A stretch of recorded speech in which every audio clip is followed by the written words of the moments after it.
13강 성령님과 동행하기라고 하는 주제로 이번 주제는 잡았는데, 이 내용은 이것이 성령님이다라고 하는 책을 중심으로 나누게 돼요. 자료를 좀 보시면 세상이 주는 힘보다는 하늘에서 내려오는 진정한 힘을 믿어라, 이렇게 이제 외치고 있어요. 성령 충만은 우리의 도덕 수준을 높이며 우리의 지성을 날카롭게 하며 성화된 감정을 교양시킨다. 아멘이십니까? 성령 충만이 무언가 좀 이상한 것이 아니에요. 이것도 하나의 그걸 이상한 것이다라고 느껴지는 것은 성령의 그 왜곡된 그런 그 모습입니다. 성령 받으면 나타난 여러 현상들이 있잖아요. 이것들을 보면서 물론 성령은 초월적인 하나님이셔요. 하지만 그 성령께서 우리 사람들에게 오셔서 일하실 때는 굉장히 인격적으로 하셔요. 그래서 여기에 기록된 것처럼 성령 충만하다고 하는 것은 이상한 사람이 되는 것이 아니고 우리의 도덕적 수준을 높여요. 여기 도덕이라고 하는 기준은 하나님 말씀이죠. 도덕적 수준을 높이고 우리의 지성을 날카롭게 합니다. 성령은 진리의 영이고 우리를 지혜롭게 한단 말이에요. 그래서 지성을 날카롭게 하고 성화된 감정, 우리의 감정이 이게 굉장히 복잡하고 또 처리되지 않는 것들이 많은데 성령 충만하면 이 성화는 거룩하게 되는 거잖아요. 그런 그 성화된 감정을 갖게 되어서 겸손과 온유함으로 차라리 그것을 고양시킨다는 거예요. 성령님은 분명한 인격체이며 예수님과 같은 하나님이죠. 예수님이 이 땅 가운데 일하실 때 초월성이 있죠. 초월성. 모든 고통받는 자들을 자유케 하고 귀신들을 쫓아내고 물 위를 걸으시고 오병이어 기적을 만드시고 이런 것 초월성이 있지만 그러나 예수님께서 사람을 대할 때는 굉장히 인격적이셔요. 인격. 그들의 믿음을 보시고 기적을 일으키시고 그리고 그들과 같은 눈높이에서 하나님의 나라 복음을 가르치시고 제자들을 사랑이라고 하는 인격이잖아요. 그 인격적 사랑으로 제자들과 함께 하시고 그렇게 이제 사역하셨던 것처럼 성령님께서 그렇게 하신다는 거예요. 그래서 성령님은 기운이나 능력에 그치는 그 무엇이 아닌 우리가 경배해야 될 예수님을 우리가 나의 주로 받아들이고 우리가 그분의 이름으로 예배하고 찬양하잖아요. 존귀하게 여기는 것처럼 그렇게 이제 예배받고 찬양받고 경배해야 될 그런 대상으로서의 하나님의 한 위이신, 신의 한 위이신 그런 성령님이심을 우리가 이제는 알아야 하고요. 그런 성령님과의 이제는 관계, 동행함이 이제 가장 중요하다고 하는 것이죠. 이 몇 부로 나눠져 있는 첫 번째 1부는 뭐냐면 성령님의 강림을 열망하라. 우리 지난주에 120명의 그 예수님의 제자들, 다양한 부류라고 했죠. 그분들이 모여서 한 마음 한 뜻으로 마음에 사모했던 것은 성령이 오시기를 그들 열망했단 말이죠. 성령이 오시기만을 기다리면서 그들이 기도했어요. 근데 다른 것 하지 않았다는 거예요. 그러니까 우리가 참 교회가 되려면, 그리고 참 성도가 되려면, 또 우리의 그 모임이 진정한 성도의 모임이 되려면 우리 안에 늘 성령님에 대한 어떤 갈망과 성령님에 대한 기대함, 이런 것들이 필요하다는 거예요. 이제 저는 이 선교지에서 21년째 사역을 하고 있고 또 선교사로서 목회자로서 일을 하면서 정말로 가면 갈수록 더 성령님에 대한 갈망들이 커지는 것 같아요. 왜냐하면 그동안 쭉 이렇게 선교사로 목회자로 지내가면서 그러니까 사람으로 하려고 했던 것들은 실패했던지 아니면 열매가 좋지 않아요. 사람으로 하려고 했던 것. 그런데 어느 순간부터 성령님이 인도해 주시고 성령님께서 이렇게 소원을 주셔서 하게 되는 일들, 이런 일들을 보면 이것들이 다 너무 좋은 열매들을 맺게 되고요. 그로 인하여 하나님 나라가 확장되어지는 것들을 보게 된다는 말이죠. 그러니까 지금은 그런 부분에 대한 갈망과 소망들이 굉장히 커요. 물론 그 일이라고 하는 것은 하나님 나라의 일은 사람이 하는 거죠. 사람이 하는 것이지만 그 일을 계획하고 또 추진하고 열매를 맺게 하신 분은 성령님이라고 하는 것에 대한 확신이 생기는 거예요.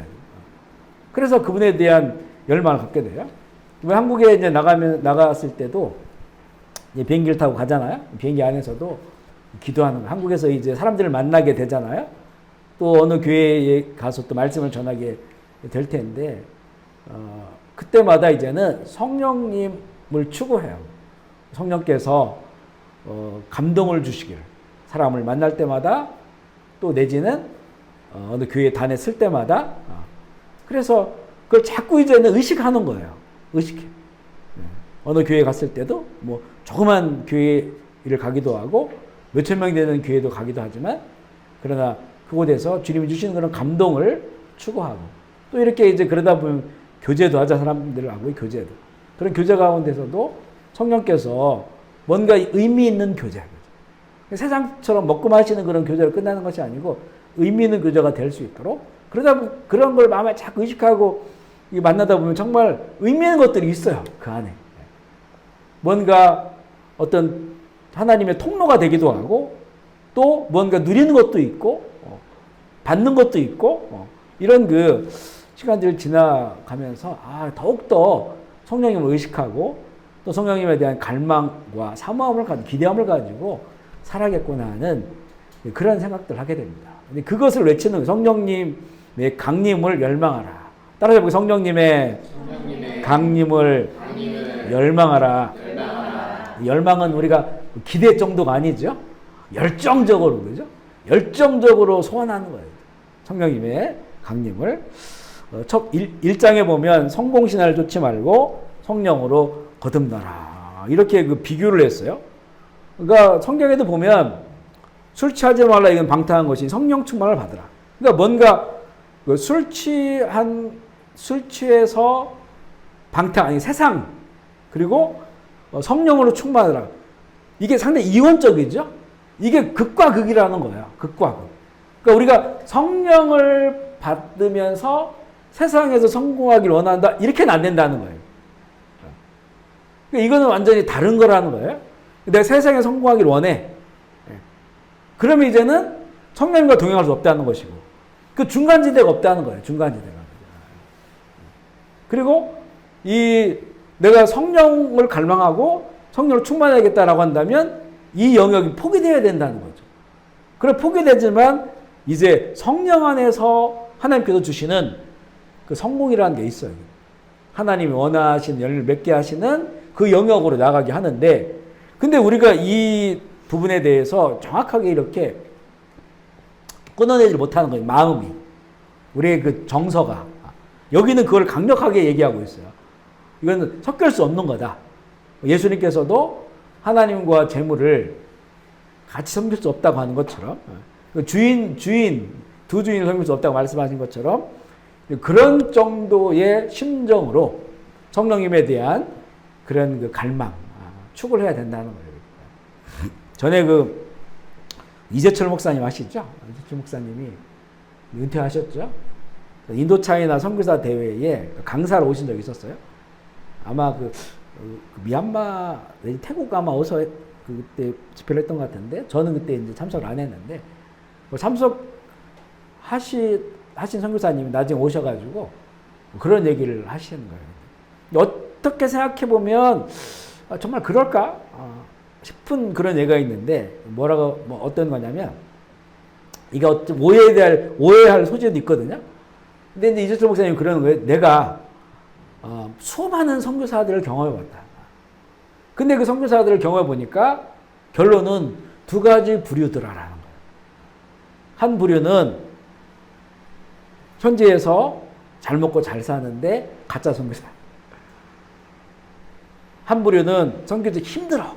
재정도 힘들고 어렵고 이름도 잘 나지 않는 그런데 진짜 선교사야. 이 두 부류밖에 없다는 거예요. 선교사들 입장에서는 기분이 나쁜 거예요. 여기. 아니 이렇게 잘 먹고 잘 살면서도 거기서 얼마나 누리면서도 진짜 선교사가 될 수 있지 않냐. 이재철 목사님이 볼 때는 아니라는 거예요. 본인 신앙관으로 봤을 때는. 아마 이제 그것은 뭔가 다른 생각을 할 수 있겠지만 지금 여기서 얘기하는 성공신화를 쫓지 말고 성령을 거듭나라라고 했던 이 두 입장이 있잖아요. 이게 섞일 수 없다는 것과 같은 그런 내용이라는 거죠.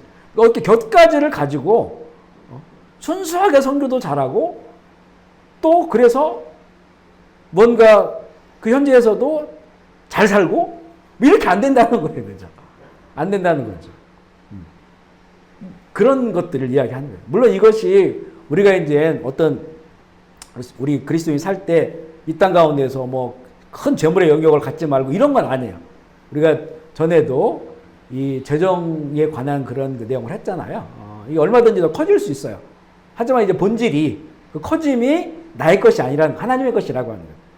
하나님 그렇게 이제 근데 그 하나님의 것이 커진다고 하는 것 그 중심에는 바로 내가 성공신화를 세상의 성공신화를 쫓지 않고 성령으로 거듭나서 성령의 의지하며 살아간다고 하는 그 내용이 있기 때문에 그 본질이 있기 때문에 그렇게 되어진다는 거죠.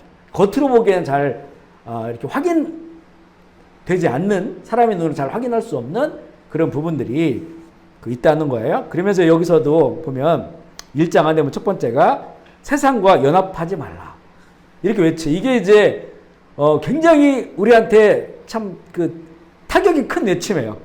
세상과 연합하지. 세상 속에 사는데 날마다 그 세상과 연합되지 말라고 하는 거예요. 우리 요한복음 14장 7절 말씀 읽어볼게요. 시작. 저는 진리의 영이라 세상은 능히 저를 받지 못하리니. 그러니까 영이 다르다는 거죠. 성령, 거룩한 영, 진리의 영. 세상은 능히 저를 받지 못한다. 그러니까 성령의 사람은 세상 속에 살지만 세상과 연합돼서 살아갈 수 없는 사람들이라는 거예요. 영이 다르니까. 영이 다르다는 것, 아마 우리가 성령 안에 살아가면 영이 다르다고 하는 것을 많이 느껴지게 될 거예요. 그러니까 우리가 세상 속에 살면서 사람들과 교제하고 만나면서 그 영이 다른 것이 얼마나 힘든지 그게 느껴진단 말이에요. 그런데 그렇지 않고 이제 그 세상의 영과 섞여 살게 되면 그런 느낌이 별로 없어요. 굉장히 위험한 상태예요, 사실은. 영적으로 그런 부분들이. 이거는 영은 두 영밖에 없다. 하나님의 영과 세상의 영, 사단의 영밖에 없다는 거죠. 중간지대는 없다는 거예요. 바로 그런 차원에서 말씀을 하고 있는 것이에요. 신약 성경에 근거하여 기독교는 교회와 세상이 서로 완전히 반대일 수밖에 없다고 가르쳐. 이거 교회에서 사실 이렇게 가르쳐야 되는데 이게 잘 안 가르쳐요. 이것은 갈급한 심령에게 너무나 중요한 진리이다. 세상과 교회의 연합은 실상 불가능한 거다. 근데 그 불가능한 것을 우리는 하고 있단 말이에요. 불가능한 것을. 그러니까 하고 있다고 하는 것은 그러면 진리가 그 안에 없다는 거죠. 진리가 그 안에 없다. 세상과 연합한 교회는 교회가 아니다. 이번에 이 메시지가 이래요. 굉장히 명확하죠? 지금 이런 명확한 메시지를 우리가 드려야 될 때입니다. 지금은 기독교가 세상과 너무나 뒤엉켜 버렸다는 거예요. 우리가 그리스도인이 되려면 성령으로 거듭나야 된다. 성령으로 난 것만이 영적이다. 아멘이시죠. 이런 본질을 우리가 가지고 있어야 된다는 말이죠. 본질을 가지고 있어야 된다. 로마서 8장 9절 말씀 시작.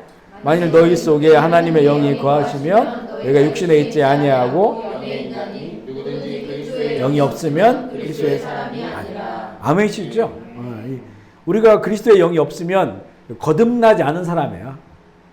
이 거듭남이라고 하는 거는 영적인 겁니다. 영적인 거.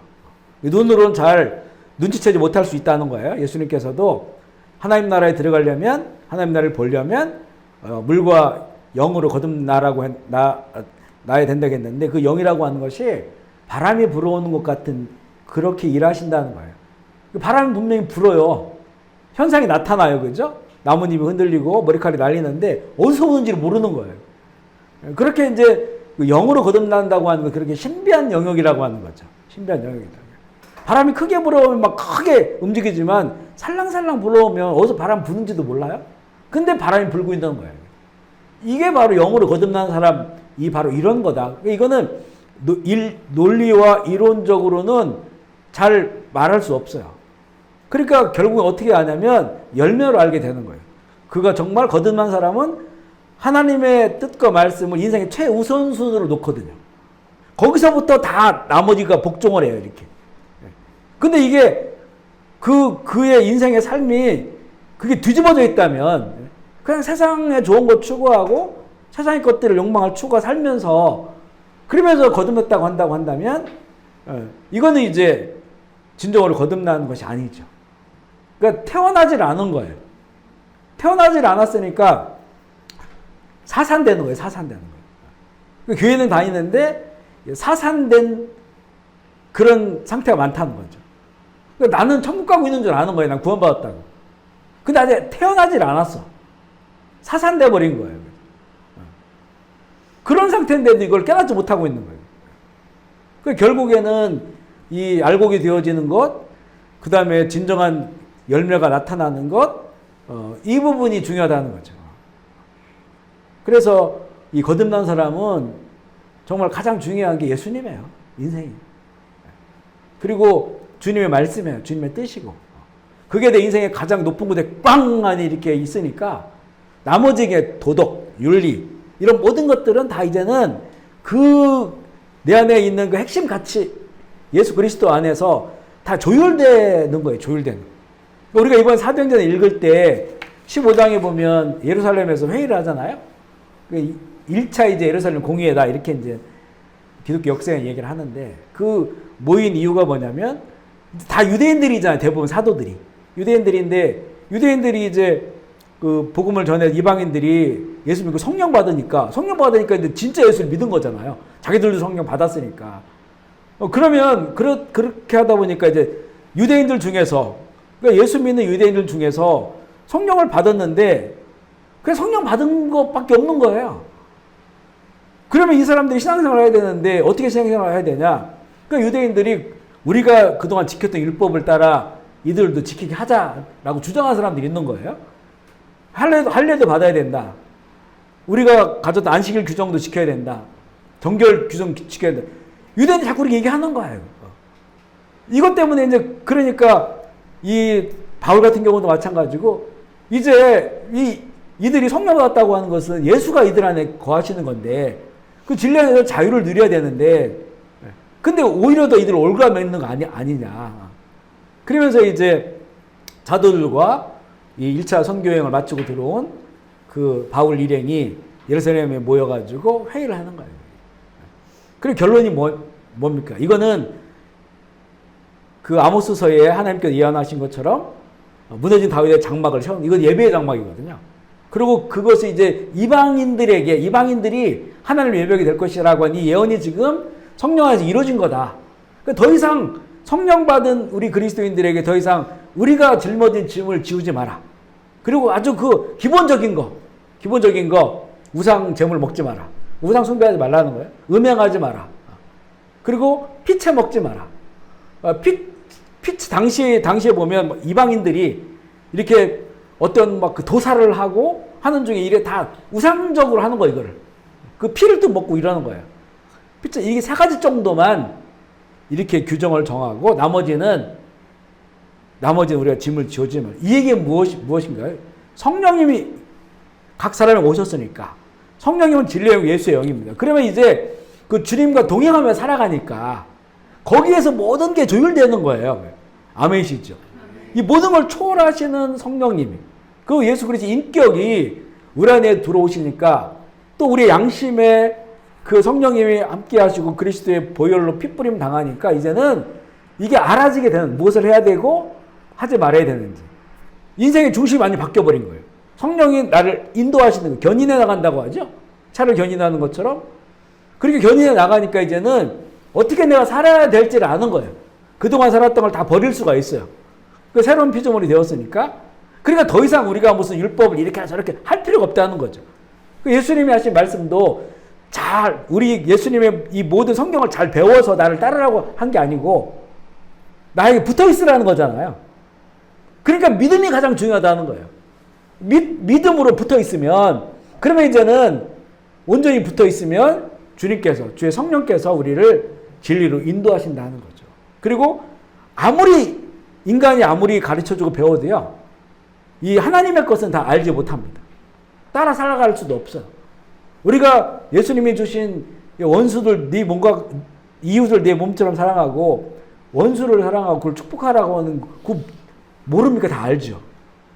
수도 없이 우리 들었죠. 어렸을 때부터. 근데 그렇게 따라 살아갈 수가 없는 거예요. 우리에게는.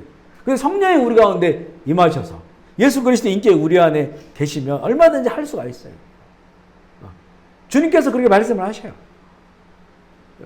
전에는 이것을 막 억지로 하려고 했거든요. 억지로 하는데 이게 제가 느끼기에는 그게 용서한 게 아니야. 왜냐하면 또 올라오고 또 올라오니까. 그때 용서했어요? 죄 이름으로 용서했어요. 그런데 또 올라와. 어떤 상황이 또 올라와. 결국에 있는 거예요. 여기 안에. 근데 어느 날 주님께서 그렇게 말씀하시는 거예요. 내가 네 안에 있기 때문에 네가 할 수 있는 거야.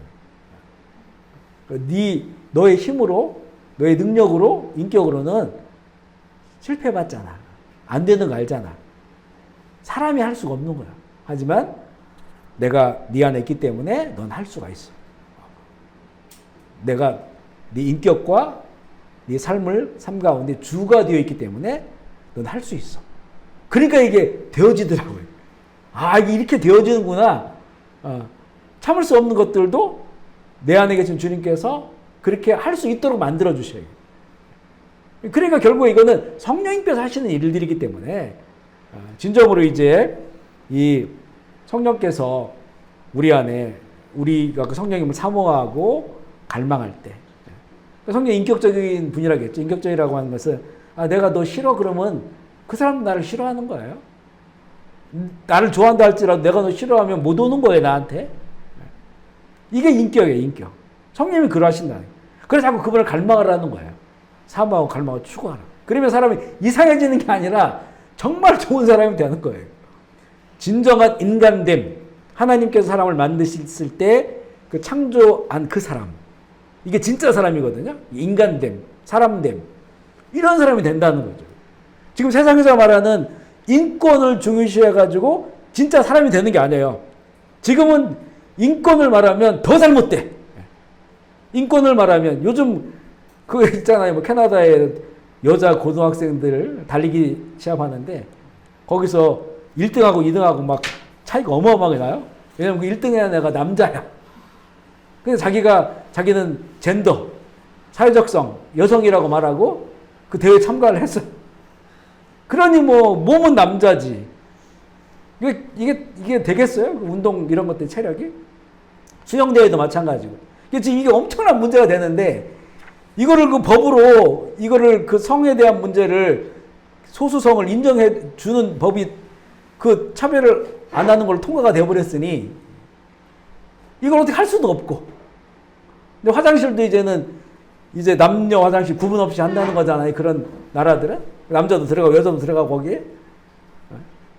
그러니까 이게 인권이 이제는 진정한 사람됨을 위한 것이 아니에요. 아마 지금 우리가 다 절실히 느낄 것입니다. 이번에도 이제 그 차별금지법을 계속 이제 주장하고 했던 그런 사람들이 더 좀 많아지는 국회의원들이죠.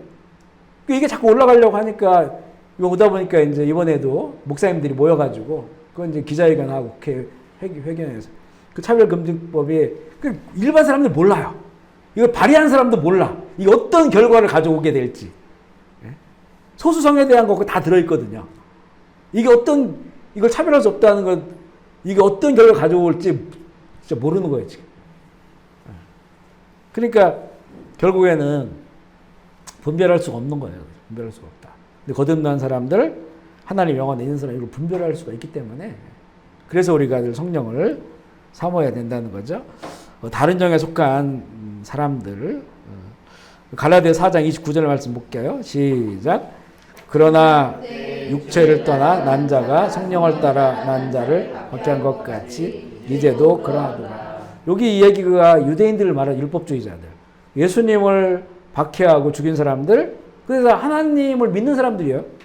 그런데 그들이 결국에는 이 성령, 하나님의 영의 인도함을 받지 못하니까 육체를 따라 딴 그 영을 의지하다 보니까 이들도 그것에 대한 확신을 가지고 있었던 거죠.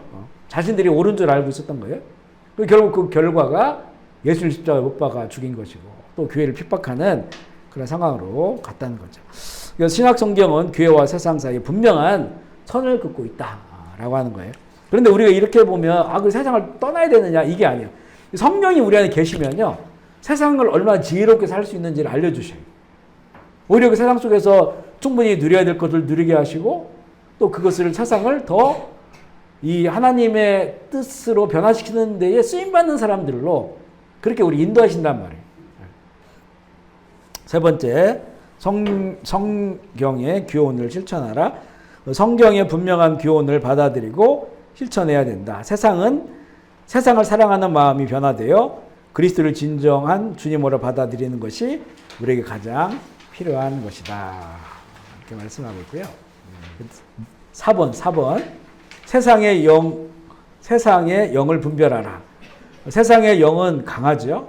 광명의 천사처럼 미혹의 영이 우리 주변에 가득하고, 그리스도는 이런 것들을 절대 인정하지 않습니다. 세상의 영은 그리스도의 영에 대적합니다. 서로 대적하는 관계죠. 고린도서 2장 14절 읽어볼게요. 시작. 육에 속한 사람은 하나님의 성령의 일을 어리석게 보이며 또 그것들을 알 수도 없나니 그러한 일은 영적으로 분별되기 때문이라. 우리가 서로를 보면 이게 서로 어리석게 보는 거예요. 우리가 이렇게 신앙생활을 하면서 하나님의 영 안에서 살아가면서 세상에 참 어리석어요. 세상 사람들은 우리를 어리석다고 생각하는 거예요. 어떻게, 왜 저렇게 사는 사람들이, 세상에 좋은 거 얼마나 많은데, 왜 누릴 거 얼마나 많은데 왜 저렇게 손해보면서 저렇게 살까? 서로를 어리석게 이렇게 보는 거예요. 5번째, 무엇이 세상인가?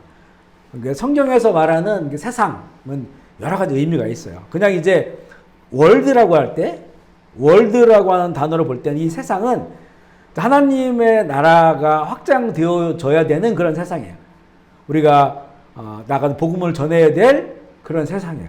이거는 이제 좋다 나쁘다를 구별하지 않아요. 그 세상은 우리가 나가 살아가는 곳이고, 그곳에서 복음을 전하고 하나님 나라를 확장해야 되는 이런 세상의 의미도 있어요.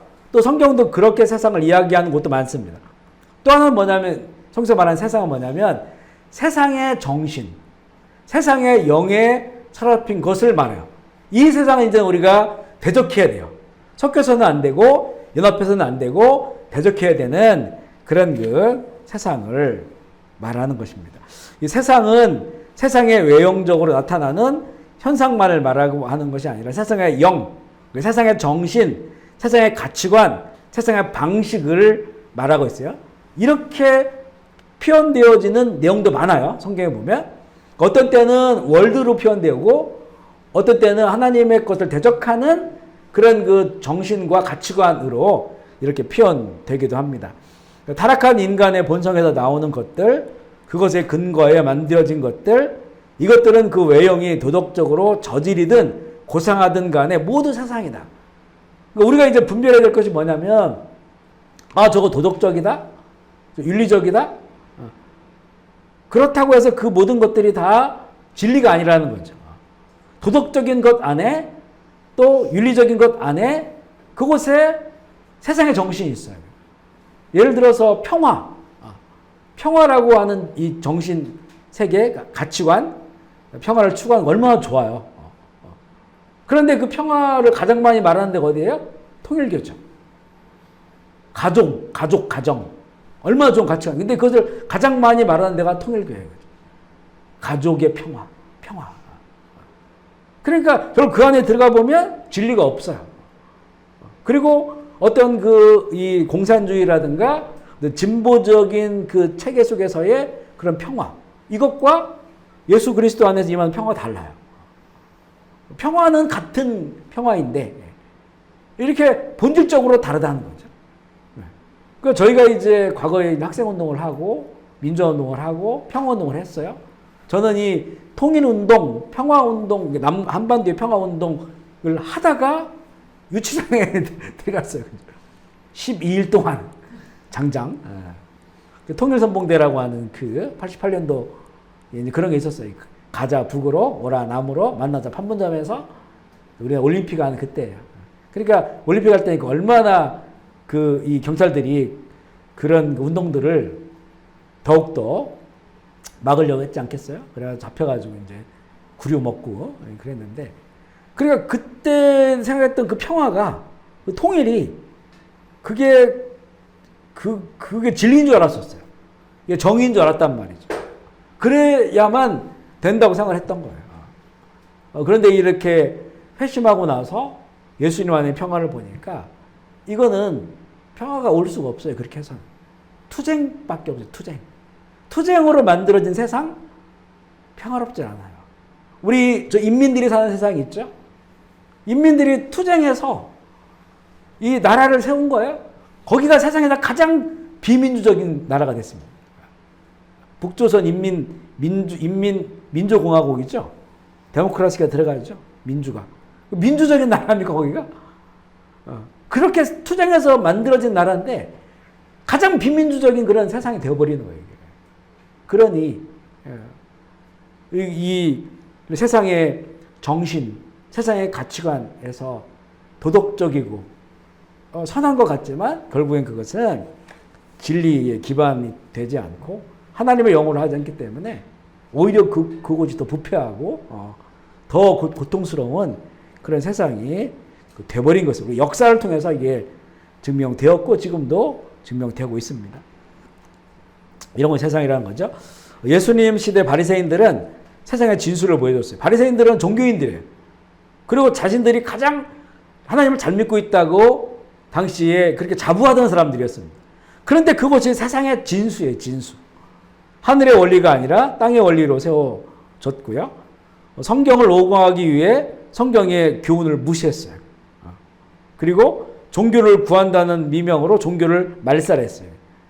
예수 그리스도의 이 복음을 말살했죠. 사랑의 종교의 이름으로 맹목적인 증오를 퍼뜨렸어요. 우리만 의롭고 다른 사람들은 다 이방인들을 개 취급하고 그랬잖아요. 극도로 포악해진 세상의 영이 기어이 하나님의 아들을 죽이고 만 것이다. 이게 바로 세상의 영의 열매입니다. 여덟 번째, 세상을 닮아가는 그리스도인들. 그리스도인들이라는 사람들이 지위와 명성을 위해 서로 다투는 것을 보고 주님 뭐라 말씀하실까? 우리 지금 이제 사도행 읽잖아요. 사도행 좀 더 읽다 보면 이제 거기서 그리스도인이라는 말이 처음으로 나와요. 그리스도인. 그러니까 사실 그리스도인이라는 말은 처음에는 나쁜 말로 표현된 거예요. 그러니까 일본 사람들이 우리를 조센증이라고 했죠. 그것과 같은 말이에요. 그리스도인이라는 것이 우리나라 말로 하면 예수장이, 예수에 미친 놈들 이런 뜻이에요. 사실은. 그러니까 이게 세상에 한 부류가 탄생했는데 이게 아주 독특한 사람들이에요. 그러니까 자기들하고 세상과 완전히 다른 사람들. 사는 방식이 다르고 완전 세상과는 괴리가 있는 그런 어떤 집단이 하나 탄생한 거예요. 그러니까 그들은 누구냐? 예수를 그리스도로 받아들인 자들. 그리스도인 기름 부음 받은 자라겠죠? 그리스도인이라고 이렇게 처음에 그들을 불렀어요. 그래서 지금의 이 크리스찬이 된 거예요. 그리스도인. 기독교. 기독교는 한문이죠? 기독교가 어디서 왔냐면 그리스도 교회에서 이거는 그리스도라는 거 우리나라 말 아니죠. 이거를 이렇게 한문으로 바꾸니까 기독교가 된 거예요. 기독교 하면 그 예수님을 믿는 종교이기 때문에 캐톨릭도 기독교예요. 그리고 우리 개신교도 기독교예요.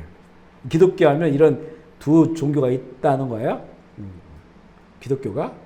그래서 우리는 여기는 이제는 구교, 우리는 신교 이렇게 된 거예요.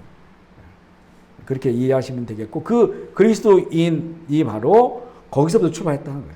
근데 지금은 우리가 크리스찬이라고 해요. 그리스도인이라고 해요. 근데 뭐가 다를까? 뭐가 다를까? 그때는 우리랑 세상 사람들이 우리랑 다르기 때문에 저 사람들을 예수쟁이라고 했어요. 근데 지금은 우리가 이 세상에 볼 때 정말 그렇게 다른 게 있을까? 그들이 보았을 때 그만큼 이제 교회가 세상과 섞여져 있는 그런 그 모습. 처음 교회를 회복해야 되는 결국 이것은 성령님이 그곳에 계시냐, 성령님이 주도하시느냐 이 부분에 따라서 달라지는 것이다 이렇게 볼 수가 있어요. 그래서 이 성령 안에서 일곱 번째 성령 안에서 살라이죠. 에녹처럼 하나님과 동행하려면 세상을 거부해야 된다. 이게 이제 우리가 성령을 추구하잖아요. 그 한 면에서는 세상을 거부해야 된다는 거예요. 근데 우리가 성령을 추구하는데 세상을 거부하는 것은 어려워요. 세상을 거부 어떻게 우리가 살까? 이렇게 생각한단 말이에요. 근데 결국 중요한 것은 이 세상의 정신을 따르지 않고 그 성령을 따르는 것. 그런 삶이 결국에는 세상 속에 살지만 세상과 연합하지 않고 세상을 거부하는 삶으로 된다는 거죠. 요한 1서 이 세상의 정신을 이 세 가지로 말해요. 세 가지로. 요한 1서 2장 15절 16절 시작. 이 세상에 있는 것들을 사랑하지 말라. 그 안에 있지 아니하니 있는 모든 것이 육신의 정욕, 안목의 정욕과 이생의 자랑이니 다 아버지께로부터 온 것이 아니요 세상으로부터 온 것이. 아멘이시죠. 이 육신의 정욕, 안목의 정욕, 이생의 자랑, 이게 세상 정신이에요. 육신의 정욕. 이거는 여러 가지로 표출돼요. 육신의 정욕이. 무슨 부자가 되고 싶은 마음, 돈을 많이 얻고 싶은 마음, 또 내가 잘 먹고 잘 살고자 하는 마음들, 그리고 그 욕망을 위해서 살고자 하는 것들, 이게 다 육신의 정욕. 안목의 정욕은 안목은 보는 거죠, 보는 거. 그래서 내가 사람들에게 더 예뻐 보이고 싶고, 또 내가 높은 신분으로 그렇게 보여지기를 원하고, 그리고 내가 사람들에게 이렇게 좀 천해 보이지 않기 위해서 명품 같은 것도 치장을 해야 되고, 좋은 차를 가져야 되고, 다 안목의 정욕이에요. 또 내가 보았을 때 좋아 보이는 것들, 그것을 더 취하기를 원해요. 무리를 해서라도 정말 좋아 보이는 것들을 얻기를 원하는 거죠. 안목의 정욕. 그 이상의 자랑이죠. 이상의 자랑.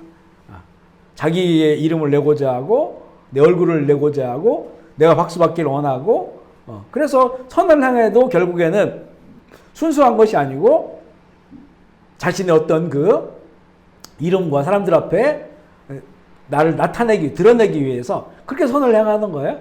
이게 세상의 정신이라는 거죠. 육신의 정욕, 그 안목의 정욕, 이생의 자랑. 이 모든 것들이 다 아버지로부터 온 것이 아니다. 세상으로부터 마귀로부터 온 것이라는 거예요. 그렇기 때문에 이 세상을 사랑하는 것은 아버지의 사랑이 그 안에 없기 때문에 그렇다는 거죠. 아버지를 사랑한다면 세상을 그렇게 사랑할 수가 없다는 거예요. 세상이 있는데 그냥 있는 것대로 내 필요에 살아가는 거지. 우리가 예수 안에 살지만, 성령 안에 살지만, 우리가 지금 금식하며 살지 않잖아요. 먹는 거에 필요에 의해서. 내가 살아갈 수 있을 정도의 필요를 위해 사는 거예요. 우리 돈 있잖아요. 어떤 필요 때문에 그 돈을 벌고, 그 필요를 하나님 나라를 확장하기 위해서, 또 내가 내 삶의 생명의 기본적인 것을 살아가기 위해서 일용할 양식을 구하라고 한 것처럼 그 필요에 의해서 우리가 돈을 버는 거예요. 그 세상에 있단 말이죠. 하지만 그것을 사랑하지 않는다는 것, 그것을 빠져 살지 않는다. 그것 때문에 살지를 않아요. 그게 내 인생의 목적이 되지 않는다. 돈은 필요하지만 그게 내 인생의 목적은 아니야. 내가 무언가를 먹는 거, 그것이 내 인생에 필요하지만 이게 내 인생의 목적은 아니야. 그리고 지금으로 얼마든지 만족하고 충분하다고 생각하는 거예요. 그런데 이 세상을 사랑하는 것은, 이런 욕망과 사는 것은 자꾸 더 있어야 된다는 거죠. 더 많아져야 된다는 거죠. 또 이 정도는 내가 채워놔야 된다는 거죠. 이것이 인생을 끊임없이 우리의 정신세계 속에서 우리를 이끌어 가려고 하는 거예요. 끊임없이. 이왕이면 더 많은 것, 이왕이면 더 높은 곳, 이왕이면 더 큰 것, 만모니즘이죠. 이 속에서 살다가 결국에는 심판대 앞에 서버리는 거죠. 근데 예수 믿고 교회 다니면서도 이 정신체계로 살아간다고 하는 것은, 그건 이제 정말로 이게 거듭난 사람이 아니죠. 거듭난 사람이 아니다. 그러니까 물론 우리가 예수 믿고 성령 받고 살아갈 때 부족함은 있어요. 그렇지만 그 부족함이 성령 안에 점점 극복되어지고 온전함으로 나아가는 거거든요. 근데 예수 믿는데 몇십 년 됐는데도 계속 그 세상적인 것에 그것을 끊어내지 못하고 거기다 마음을 두고 살아가고 그거를 추구하고 살아가는 거라면, 그러면 자꾸 생각해 봐야 된다는 거죠. 전에 이제 어떤 목사님들 오셔가지고 교제하고 그분들 좀 안내해 드렸는데 의문이 되는 것들이 있었어요. 그러니까 어떤 목사님이 이제 사모님이 많이 아프셨나 봐요. 그런데 어떤 제가 기억 안 나는 어떤 가루 같은 거 있잖아요. 어떤 가루, 효소 같은 건지 이거를 먹고 나으셨나 봐요. 근데 이분이 만날 때부터 헤어지는 순간까지 그 얘기를 하셔요. 그걸 사라고 그러고 막 이렇게. 그래서 한 3, 4일을 만난 것 같은데 만날 때마다 그걸 이제 먹으라고 준 건 너무 고마워요. 근데 계속 그거에 대한 유익함, 이걸 먹으면 어디가 괜찮고 어디 나중에 그분이 가셨는데 그분이 예수님을 전하는 목사님인지 바이언지 잘 모르겠더라고요. 이 세일즈맨인지 잘 모르겠더라고요. 그러니까 이제 그런 거예요. 우리 안에 진짜 물론 그런 것들이 좋은 거에 소개할 수 있어요.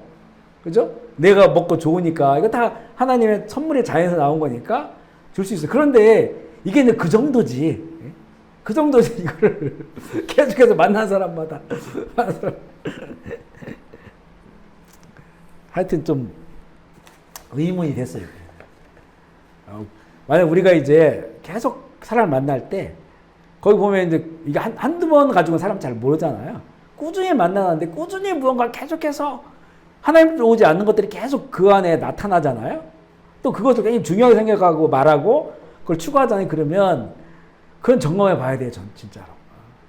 정말 우리 안에 주님이 계시면 성령님이 계셔서 예수님이 나의 구주고 가장 높은 곳에 가장 중요한 곳에 계신다면 이분이 나올 수밖에 없어요. 뭐 다른 얘기 하다가도. 그리고 자꾸 이분을 얘기할 수밖에 없거든요. 은혜를 자꾸 얘기하고 그러는데 이게 뭐 10번을 만나도 계속 다른 것들을 얘기하고 이렇게 되면 그건 정말 잘 들여다봐야 되는. 그래서 그 열매를 통해서 나무를 안다는 예수님의 말씀이 바로 그런 의미가 또 있다고 보여져요. 2장 볼게요. 2장. 세상과 동행하지 말고 성령과 동행하라. 첫 번째, 양다리 걸치지 마라. 세상과 그리스도에 대하여 양다리를 걸치지 말고 성령님의 임재를 훈련해야 된다. 성령님의 임재 훈련하는 거 이건 각자가 하실 수 있어요. 집에서도 할 수 있고 자면서도 할 수 있고 예배 중에도 마찬가지고 언제든지 훈련이라고 하는 거는 내가 실제 해봐야 되는 거거든요. 그래서 본인이 성령님을 초청하시고 그리고 성령은 되게 다양한 방식으로 일하신다고 하는 걸 우리가 알아야 돼요. 내 믿음이 진짜면 성령이 내 안에 계시거든요. 계신다고 이분이 마음대로 일하시는 게 아니에요. 또 성령님은 내 안에만 계시는 것이 아니고 우주 만물 안에 충만하시죠. 그러니까 그 성령님은 또 위에서부터 우리 가운데 임하실 수도 있고 그러니까 잘 생각해 보면 사도행전 2장에 그 120명의 제자들이 마가다락방에 성령이 임했을 때 보면 바람처럼 공간에도 임했고 각자에도 임했어요. 그러니까 불이 갈라진 혀처럼 각자 머리 위에 있다고 했거든요. 그러니까 각자 있었는데 위에서부터 사람에게 내려오신 거죠. 근데 각자의 심령 속에서만 아니고 그 공간 가운데 있었다는 거예요. 그게 이제 가득했다는 거죠. 그러니까 성령님의 사역이 그렇게 다양하기 때문에 우리가 제한을 두면 안 돼요. 성령님이 내 안에만 계시는 것이 아니고 내 밖에서도 일하실 수도 있고 또 우리 이 모임 이 안에서도 일하실 수도 있는 것이고 그리고 더 아주 더 큰 우주 공간 내지는 어떤 큰 영역에서도 얼마든지 일하실 수가 있어요. 제가 옛날에 좀 봤던 독일 목사님인데 이분이 이제 아프리카 다니시면서 사역을 하시는데 그냥 아프리카의 여러 나라들이 집회를 할 때 우리 같은 이런 집회가 아니에요. 이게 모이면 100만 명씩 모이고 50만 명, 100만 명. 그러니까 상상이 안 돼. 그 어마어마한 사람들이 모여 끝이 안 보여요. 근데 거기 보면 이제 아프리카는 무당들이 많잖아요. 무당들이 보면 머리에다 막 뭐 한뜩 쓰고 온단 말이에요. 나중에 집회 끝날 때 되면 그게 앞에 한쪽에 막 쌓여요. 불태우는데 이게 산더미 많아요. 근데 이 복회 목사님이 사역을 하시는데 이제 한 번은 큰 그 공설 운동장, 우리나라 상암 경기장과 같은 이런 공설 운동장에서 집회를 하는데 갑자기 목사님께서 저쪽에서부터 성령님이 임하신다 그런 거예요. 그러니까 거기 있는 사람들이 주르륵 다 쓰러져. 이게 공설 운동장 밖에서 담을 넘어 타고 들어오는데 거기 있는 사람이 다 한 줄로 쭉 쓰러지는 거예요, 이제는. 그 성령이 임하시는 그쪽에 바람이 부는 것처럼 다 퍽퍽퍽 쓰러져요. 그러니까 이게 성령께서 어떻게 움직이시는지가 눈으로 보이는 거예요. 근데 이 에스겔서에 보면 하나님의 영광이 성전에 있다가 공중으로 떠요. 이게 밖으로 나가요. 이거 에스겔은 그 보고 있어요. 하나님의 영이시니까 성령님이시죠? 하늘의 그 영광이. 나중에 돌아와요. 그 회복의 모습까지도 에스겔을 본단 말이죠. 그러니까 성령님이 일하시는 게 이렇게 다양하다는 거예요. 내 안에만 계시는 것이 아니고, 우리 가운데도 계시고, 이 공간 가운데도 계시고, 공간 가운데 역사할 때, 지난번에 펜사콜라가 아니지. 그 부흥 일어날 때가 어디죠? 미국에? 에즈베르 그 대학 채플. 그때 그 사람들 뭘 느꼈냐면, 갑자기 채플 예배를 드리면서 이 공기가 무거워지는 걸 느꼈다는 거예요. 이상하다? 평소랑 다른데? 빡빡한. 그래서 이 구약에 보면 그 하나님의 영광이 임할 때 보면 빽빽한 구름이 거기 임해요.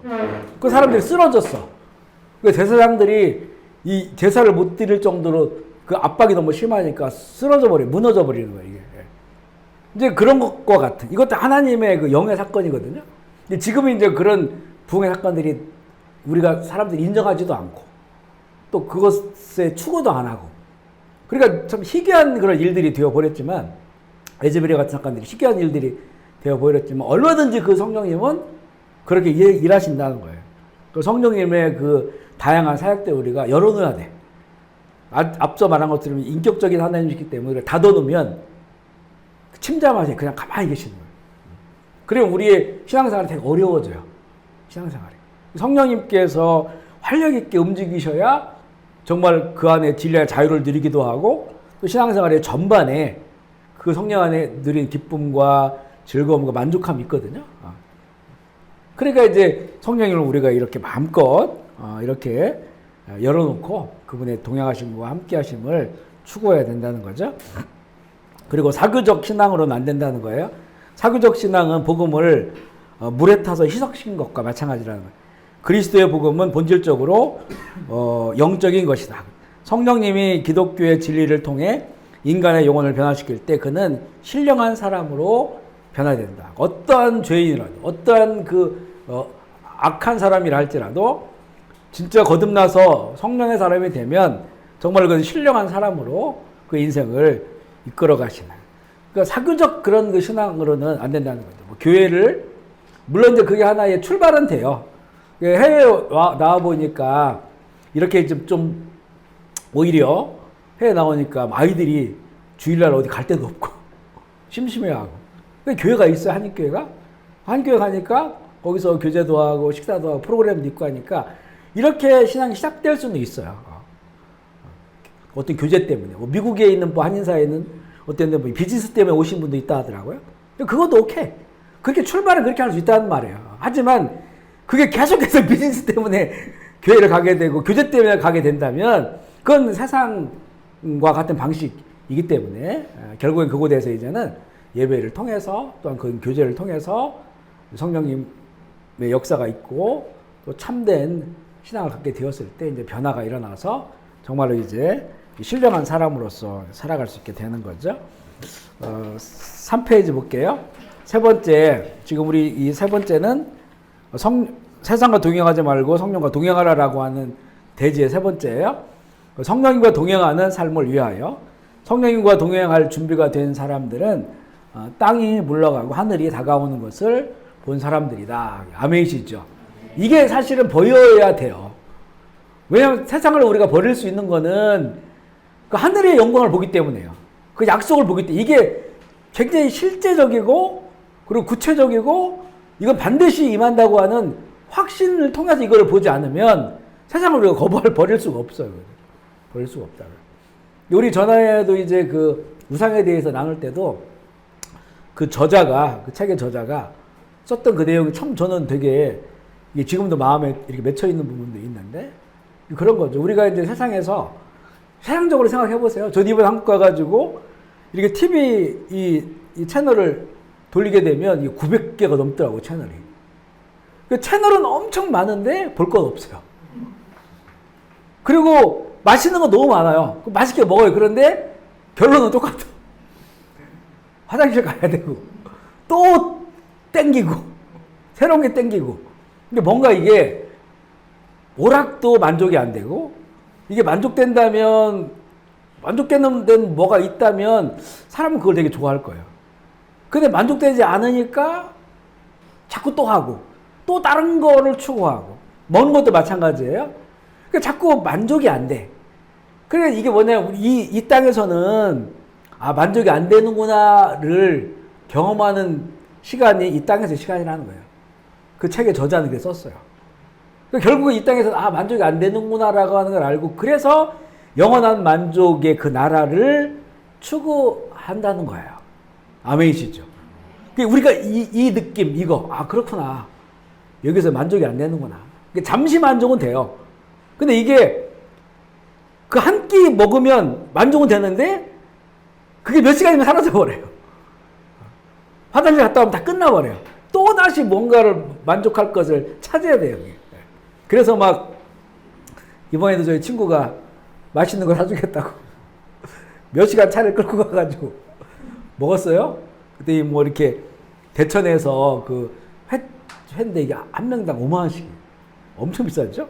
근데 갔는데 이게 횟집인데 산삼부터 나와. 가늘한 그 무슨 수산 그 삼부터 나와. 기가 막히죠. 쌉싸. 그러고 나서 이제 막 온갖 그 진미가 다 나와요. 먹을 때마다 막 감동을 해. 너무 만족스러워. 그 차 타고 오다 보면 다 끝나. 당연히 저녁을 먹어야 되는데. 이게 만족이, 뭘 해도 만족이 안 된다는 것은 이 땅에서는 뭘 해도 만족할 수 없다는 거예요. 근데 영원한 그 나라가 거기서 우리가 진짜 만족을 할 수 있기 때문에 이걸 아는 사람들은 거기를 바라보는 거죠. 이 땅이 물러가고 하늘이 다가오는 것을 보는 거예요. 이 땅에서 우리가 느끼는 건 만족할 수 없구나. 만족이 안 되는구나. 이걸 깨닫는 거예요. 구약의 율법이 바로 그런 도구였다는 거잖아요. 율법대로 살려고 했더니 안 돼. 안 되는구나. 어쩔 수 없는 죄인이구나. 뭐가 완전한 게 있어야 된다. 그래서 메시아를 열망하잖아요. 그거 마찬가지라는 거죠. 이 땅에서 뭘 해도 만족하질 않아. 만족한 것 같은데 돌아서면 아니야. 만족할 수 없는구나. 하나님께서 하늘의 나라를 이 땅에 이끌고 오시는 것이. 근데 우리가 여기서 뭘 할 수 있냐면 그것을 맛볼 수가 있는 거예요. 아멘이시죠? 요 세상 이거는 아무리 맛봐도 만족이 안 되는데 하늘의 것을 맛볼 수가 있어요.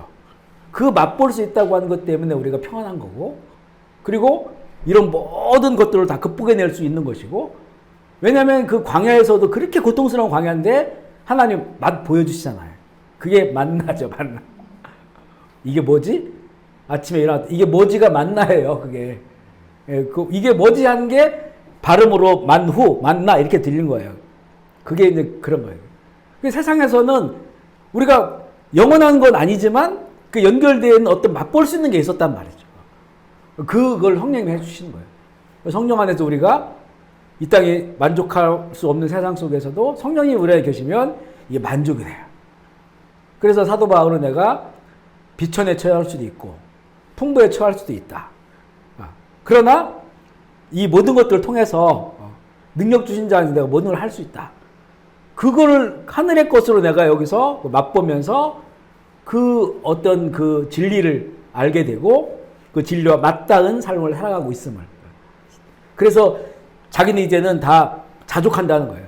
이 모든 게 다 만족스럽다는 거예요. 가난해도 만족스럽고 풍부해도 만족스럽고. 왜냐하면 그 영원한 것과 지금 맞닿아 있기 때문에. 그 맛을 보면서 살아가고 있기 때문에. 아멘이시죠. 이것을 알아야만이 또 그거에 대한 그게 명확한 그게 이루어질 진리라고 하는 것에 대한 명확한 믿음이 있어야만이 세상을 우리가 벗어날 수가 있고 세상을 버릴 수가 있고 여기 빠져 살지 않을 수가 있다고 하는 것이죠. 뭐 그런 그 내용이에요. 그 성령님과 동행하는 삶을 위하여 보면 또 첫 번째가 뭐냐면 성령님은 살아계신 인격체이다. 아멘이시죠. 성령님은 하나님이시며 인격체이다. 우리는 그분과 교제할 수 있고 교제는 점점 더 깊어질 수 있다. 그분께 더 가까이 다가가 사랑을 받을 수도 있다. 가까워질수록 우리는 그분을 더 좋아할 수 있다. 그러니까 보이지 않는 인격이죠. 그것이 바로 성령님이십니다. 그러니까 사실 우리가 가장 가까운 사람들은 가족이겠죠. 부부일 테고 자녀들일 거예요. 근데 이게 나중에 다 떠나요. 떠납니다. 우리도 좀 자녀들 셋씩이나 같이 살았는데 다 떠났단 말이에요. 그리고 더 멀을 수가 있는 것이고 부부도 마찬가지예요. 이게 저도 지금 아내하고 잠 떨어져 있지만 떨어져 있는 거예요. 그 교제라고 하는 것이 이제 떨어지면 끊어지든지 아니면 연결됐다가 끊어지고 이렇게밖에 안 되는 거죠. 근데 이게 성령님은 참 희한한 거예요. 그러니까 예수님께서 하늘로 오르시면서 마태복음 28장에는 제자 삼으라고 하고 내 분반 분을 다 가르쳐 지키게 하라. 그리고 내가 세상 끝날까지 너희 함께 하겠다. 주님 다시 오신 날까지 함께 하겠다는 거예요. 함께 한다고 하는 거는 예수님의 말씀이니까 이건 당연히 이루어지는 거잖아요. 그것이 바로 성령님이라는 거예요. 성령님이 우리 안에 계시니까 그분은 어디에 계시냐? 네 속에 오시겠다는 속에. 내 속에 계시니까 우리 안에 언제나 거하시고 얼마든지 대화할 수 있고 얼마든지 질문할 수 있고 그리고 그분과 함께 할 수 있는. 그러니까 우리가 이제 성령님을 뭔가 자꾸 이용하려고 하는 게 있어요. 왜냐하면 저도 이제 처음에 그랬거든요. 성령을 교제할 때 되면 막 자꾸 뭘 물어보는데 물어보는 건 좋은데 뭔가 좀 신기한 걸 물어보려고 하는 거야.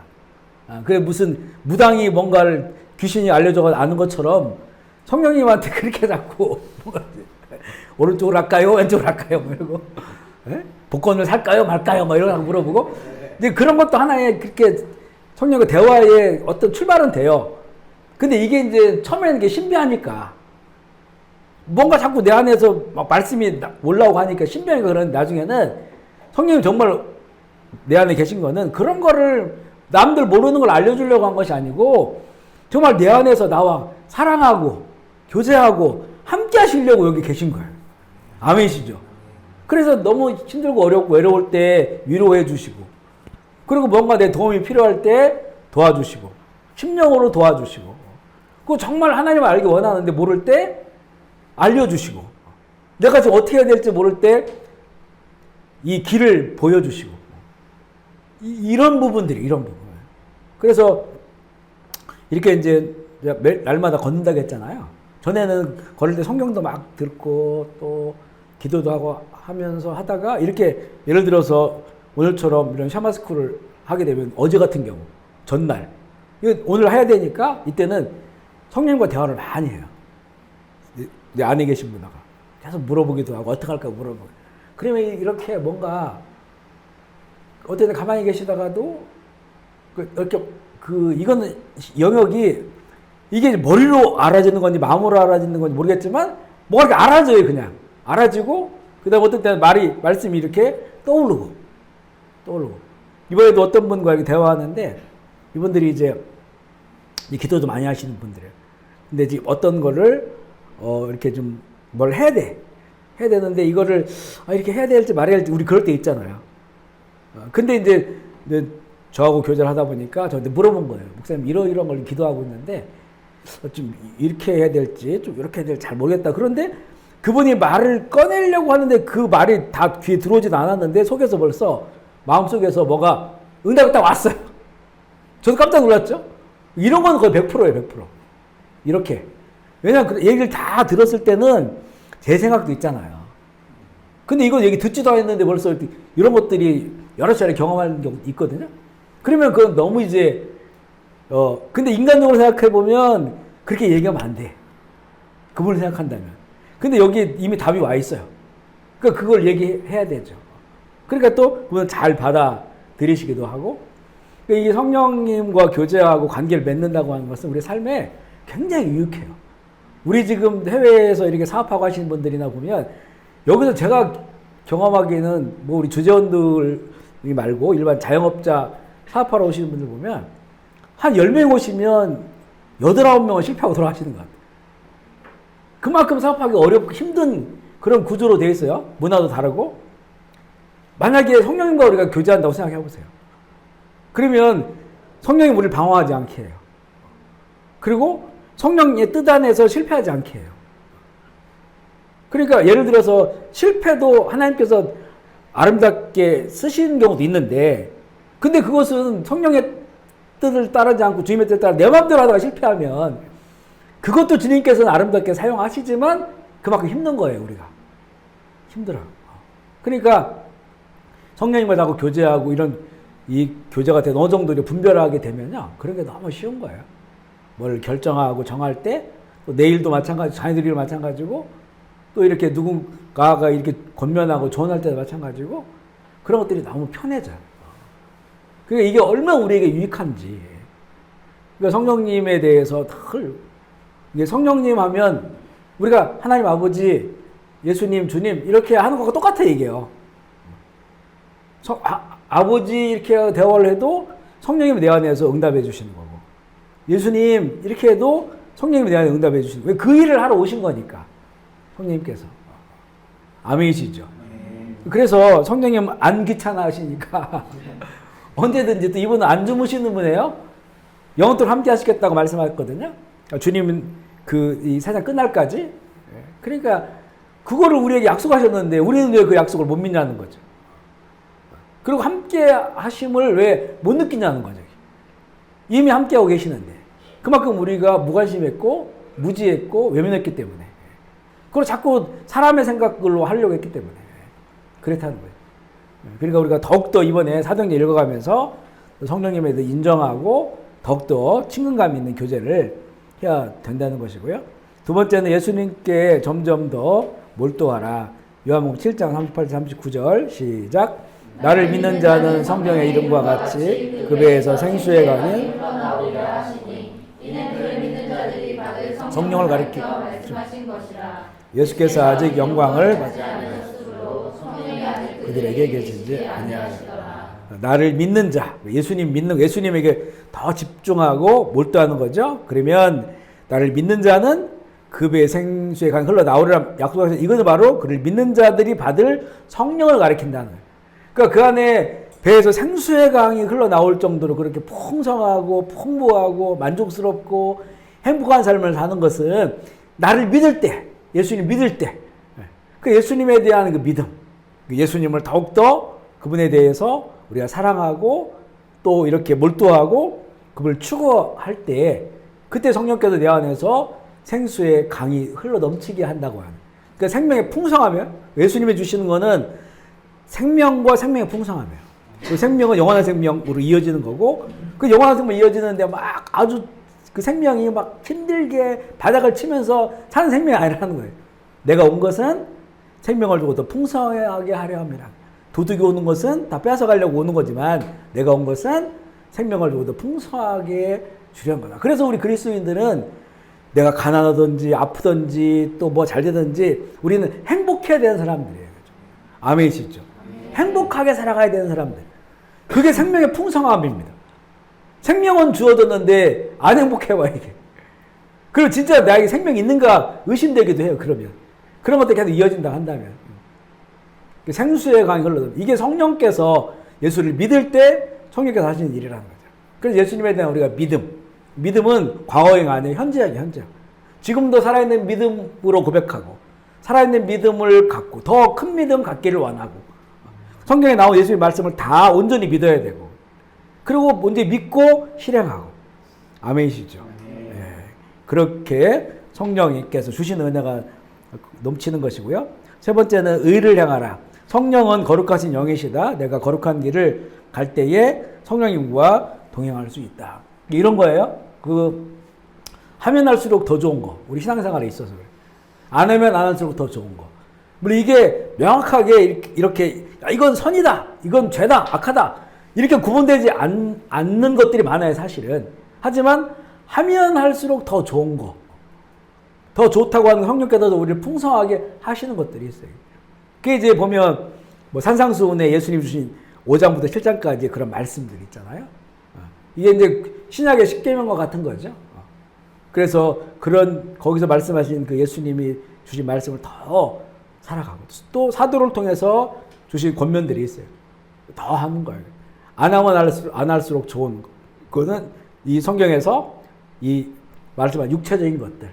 이거는 이제는 더 멀리하고 더 줄이고 더 절제하고 그렇게. 그래서 이쪽이 더 풍성해지면서 이쪽은 더 멀어지는 그런 삶을 통해서 그러면 성령님 거룩한 영이니까 우리가 아무리 성령님을 초대한다 할지라도 이 속이 뭐 악한 걸로 가득하잖아요. 그래서 성령님께서 이게 숨죽이고 계실 수밖에 없는 거예요. 그러니까 우리 안에 막 어떤 분노가 너무나 강하다. 복수심이 있다. 미움이 너무 강하다. 이렇게 되면 이게 나를 딱 이렇게 사로잡을 때가 있어요. 살다 보면. 그러면 그 사로잡은 동안은 성령님께서 정말 저 물속에 들어가 계신 것처럼 가만히 계셔요. 아무것도 할 수가 없어요. 이런 상태. 그러니까 그런 것들은 빨리빨리 치워내야 돼. 누구를 원망하는 마음들, 불평하는 마음, 이런 거 하면 할수록 이거는 이제 좋은 거죠. 빨리빨리 치워내서 이걸 잘해야 돼요, 이게. 그러니까 우리가 성경을 많이 읽고 성경 안에 있으면 분별이 좀 되잖아요. 이건 하나님부터 온 것이 아니다. 하나님으로부터 온 것이라면 더 사모하고 더 하고, 하나님으로부터 온 것이 아니다 그러면 빨리빨리 치워내야 돼. 머릿속에서, 마음속에서. 이걸 간직하고 있으면 안 돼요. 아멘이시죠? 이 훈련을, 이게 정말 이게 성령님과 동행하는 훈련 중에 하나예요. 저는 이거를 정말 이 초기에 굉장히 많이 했고, 지금도 하고 있지만, 이게 여기 조금이라도 좀 안 남아 있을 수 있도록. 그래, 치워내면 또 들어요. 또 치워내고, 또 치워내고. 계속 가는 거예요. 이게 살아있는 거거든요. 처음에 온 거는 내 감정이지만, 그때 그 두 번째, 세 번째부터는 마귀예요, 마귀. 내 감정을 틈타가지고 역사예요. 계속 공격을 하는 거예요, 그때부터는. 그때는 이제 내가 내 의지로, 믿음으로 치워버려야 돼요. 십자가 능력으로, 예수 그리스도 보혈로, 성령님 의지해서 빨리빨리 치워버려야 돼요.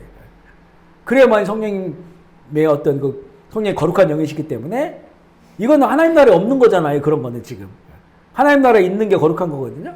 그게 내 안에 더 커져야만 성령님과 교제가 되고 응답해 주시고 함께 할 수 있기 때문에 그것을 빨리빨리 잘할 수 있도록 그렇게 이제 이 부정적인 것들은 다 버려야 됩니다. 네 번째, 마음과 생각을 깨끗한 성소로 만들어라. 내 안에 성령의 방 있다는 거죠. 그 방에 거짓, 미운, 음란, 더러운 것들을 치워야 하고요. 믿음, 소망, 사랑, 평안, 긍휼, 친절, 감사, 성부, 성자, 성령을 그 마음속으로 늘 생각하고. 그러니까 이런 건 하면 할수록 더 좋고, 앞에 있는 거, 거짓, 미움, 이런 거는 더 치울수록 더 좋고. 이거 다 우리가 할 수 있어요. 또 해야만 되는 것이고.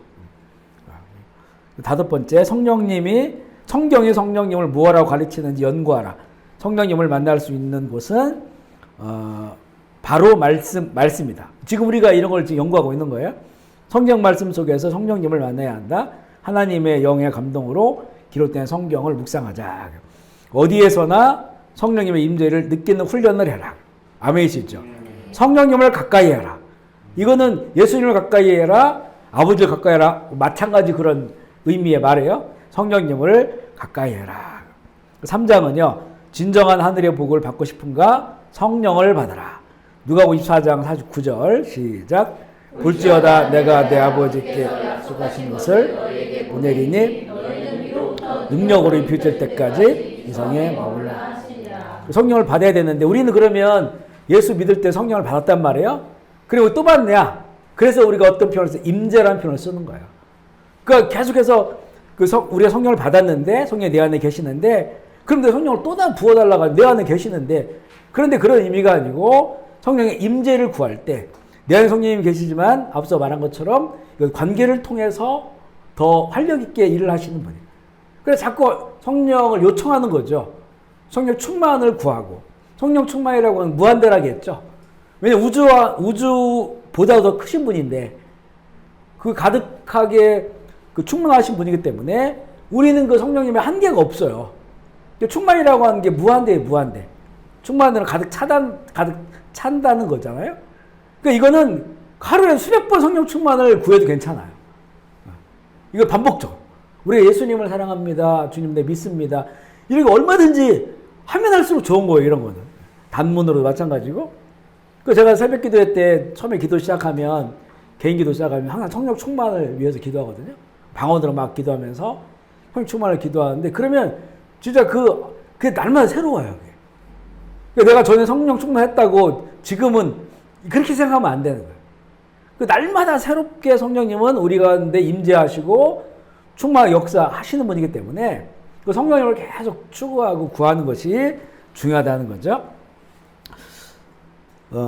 내 아버지께서 약속하신 것, 이거는 이제 요엘서 2장 28절로 29절, 사도행전 2장에 나오는 그런 그 말씀인데요. 이 약속 기간이 언제냐? 구약의 예언으로부터 예수 그리스도의 죽음과 부활까지. 이게 이제 내 아버지께서 약속하신 것을 기다리라 말씀하셨을 때 아버지께서 약속하신 것이 바로 그거예요. 그것은 구약의 예언으로부터 예수 그리스도의 죽음과 부활의 사건까지가 약속 기간이고, 그리고 준비 기간은 뭐냐면 예수님의 부활로부터 성령의 강림 때까지. 요게 이제 한 40일, 50일 정도 되는 거죠. 이게 준비 기간이고, 성취 기간은 뭐냐면 오순절 마가다락방에 오신 성령 임무의 때부터 지금까지, 2000년에 흐른 지금까지 이 약속이 성취되어지고 있는 그런 그 기간입니다. 4페이지 볼게요. 4페이지. 성령 강림의 의미. 성령 강림은 그들의 신앙의 실제인 예수 그리스도죠. 예수 그리스도에 대하여 새로운 종류의 증거를 얻게 되었다. 예수님이 메시아임을 말해주는 증거, 4가지 외적 증거가 있는데, 그러니까 예수님이 온 세상의 구세주다 라고 하는 것을 증거하는 게 4가지가 있다는 거예요. 외적 증거가. 첫 번째 증거가 뭐냐면 성경. 당연하죠. 성경의 모든 약속. 그리고 그게 성취되었으니까. 둘째 증거는 세례 요한. 세례 요한이 예수님보다 먼저 와서 내 뒤에 오시는 분은 성령으로 세례를 주실 것이 그 구원자의 심을 세례 요한이 증거했고, 세 번째는 성부 하나님의 증거. 왜냐하면 세례 요한에게 예수님께서 세례를 받으실 때, 물 세례를 받으실 때에 하늘에서 음성이 들려왔어요. 이는 내 사랑하는 자다. 이게 2번이나 그래요. 변화산에서도 그렇고, 예수님께서 변화산에 변화됐을 때 마찬가지고, 그러니까 아버지, 성부 하나님께서 증거를 주신 거죠. 네 번째 증거가 예수님께서 이루신 사건들. 예수님께서 하신 일들을 보면 이건 하나님의 아들이 아니고는, 구세주가 아니고는 일으킬 수 없는 그런 일들을 행하셨기 때문에 이 4가지가 예수님이 구세주라고 하는 외적 증거다. 요한복음 5장 36절 말씀 읽어볼게요. 시작. 내게는 요한의 증거보다 이루게 하시는 역사, 내가 하는 그 역사가 아버지께서 나를 보내신 것을 나를 위하여 증언. 그렇죠? 세례 요한의 증거도 증거예요. 하지만 이제 예수님이 하신 일들을 봐라. 내가 한 일들이 바로 아버지께서 나를 보내셨다고 하는 것을 증거하는 것이다. 라고 4번째 증거가 바로 예수님께서 행하신 일들인 것이고요. 이 성령님도 증거인데, 그거는 성령님은 우리들의 내적 증거라요. 내적. 앞서 4가지는 외적인 증거고, 내적인 증거. 내적 생명이 우리 안에 들어와 있으니까 직접적인 증거가 되는 거죠. 믿는 자에게 생명이 있음을 내 안에 있는 성령님이 증거해 주세요. 그렇기 때문에 예수님은 영원한 구세주구나, 영생을 주시는 분이구나 라고 하는 것을 알게 하시죠. 오직 성령님을 통해서 증거가 됩니다. 그 어떤 논리나 변정보다도 성령님은 인간의 영혼에 직접 작용을 하시는 거예요. 날카로운 창이 심장을 꿰뚫듯 그분의 증거는 인간의 영혼에 직접 파고들어요. 성령님은 인간 영혼의 깊은 곳에 찾아오셔서 그리스도의 복음이 진리임을 각인시킵니다. 오순절 이전에는 주님의 제자들도 사실 확신이 없었어요. 이걸 체험하지 못했단 말이죠. 그런데 성령이 오시고 나서 이들이 이 영혼을 꿰뜨는 것처럼 한 줄기 이렇게 그 모든 역사, 구약의 모든 역사와 그 모든 것들이 바로 예수님이 그리스도, 구세주라고 하는 것을 증거하고 있다라고 하는 것을 이들이 성령 받고 알게 됐던 거예요. 그래서 나가서 그 베드로뿐만 아니라 이 성령 받은 사도들과 쟤들이 나가서 하나님의 큰 일을 다 말하잖아요. 여러 나라 말로, 방언으로. 바로 그것이에요, 그거. 거기 있는 120명 모두가 다 이제는 너무나 명확하게 하나님의 이 구속사, 그러니까 이 구원의 이야기죠. 이 이야기가 정말 그 영혼의 한 엄청난 그 지식이 되어서 이게 탁 껴맞춰진 거예요. 그러니까 자기 생명보다 더 중요한 것이 되니까 생명의 위협함에도 불구하고 나가서 전하는 거예요. 목숨을 버려서면서 전하는 거예요. 만약에 이게 흐릿하면 유대인들은 사실요, 예수님의 십자가의 죽으심에 대해서 굉장히 의문이 있었어요. 왜냐하면 그 신명기에 보면 나무에 달려 죽는 자마다 하나님께 저주받은 자라고 되어 있거든요. 예수님이 어디서 죽으셨습니까? 돌에 맞아 죽어야 되는데 종교형은 돌에 맞아 죽는 거거든요. 그런데 예수님은 나무에 달려 죽었어요. 그 십자가 그 로마의 형틀에 그 나무에 달려 죽은 사람은 이게 이 저주받은 사람이라고 해서 그 시체를 해 질 때까지 걸어놓지도 않았고 그걸 내려가지고 바로 없애버렸단 말이에요. 근데 예수님이 나무에 달려 죽었다면 저주받은 사람이잖아요. 저주받은 사람이 어떻게 구세주가 될 수 있어요? 자기 죄 때문에 죽은 거지. 이게 이제 유대인들에게는 굉장히 어려운 거지. 이것을 풀기가. 그러니까 우리 이 사도들과 제자들에게도 마음에 의문이 있었단 말이에요. 그리고 이들에게는 왜 구세주가 죽었지? 그분이 메시아인 것 같은, 하나님 아들 같은데 어떻게 사람처럼 죽을 수 있냐는 거죠. 이게 이해가 안 되는 거예요, 사실은요. 그런데 이제 예수님께 부활하셨단 말이에요. 부활하셨음에도 불구하고 이들이 아주 명확하게 이게 모든 스토리가 한 지식으로 이렇게 거룩한 집 딱 꿰어지는 것이 없었어요. 그러니까 이들이 두려워가지고 문을 잠그고 집 안에 숨어 있었잖아요. 그때 예수님이 들어오신 거예요. 몇 번 나타나셨는데 그럼에도 불구하고 이들이 나가서 복음을 전했냐? 안 전했어요. 의문이 너무 많아. 해결돼야 될 게 너무 많다는 거죠. 성령님이 오신 거예요. 그랬더니 이게 한꺼번에 확 꼈죠. 아, 그분이 나무에 저주받아 죽은 것은 자기들 죄 때문에 죽은 게 아니구나. 이사야 53장에 그 어린 양 예수의 예언이 그때 이루어진 거구나. 그들의 죄를 담당하신 거구나. 그래서 그분은 죄인이 아니기 때문에 부활하신 거구나. 그래서 이제 나가서 전한 게 뭡니까? 너희들이 십자가에 죽인 예수를 하나님께 다 살리셨고 우리의 주가 되게 하셨다는 거예요. 그래서 이 유대인들이 붙잡아다가 체포해가지고 다시는 그렇게 말하지 말라고 하는데 우리는 이게 하나님을 좋게 하랴 사람을 좋게 하랴 이러면서 그냥 죽이려면 죽여라 라고 계속 그 얘기를 하잖아요. 죽을 때까지.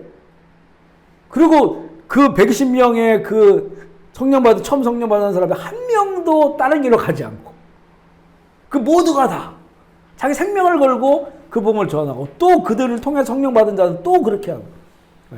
그래서 이 초대교회가 로마로부터 300년 동안 탄압을 받았잖아요. 어마어마한 탄압을 받고 500만 이상이 순교하고 죽었는데 거기 뭐 사자 굶주린 사회에 물려 죽었죠. 끓는 문에 끓겨 죽었죠. 목잘림 당했죠. 뭐 쪼개졌죠. 압축했죠. 자녀들과 함께 죽었죠. 그런데도 그거를 이제 화가가 그런 게 있어요. 화가가 그때 그 당시에 죽어가는 사람들 불에 태워도 죽였죠.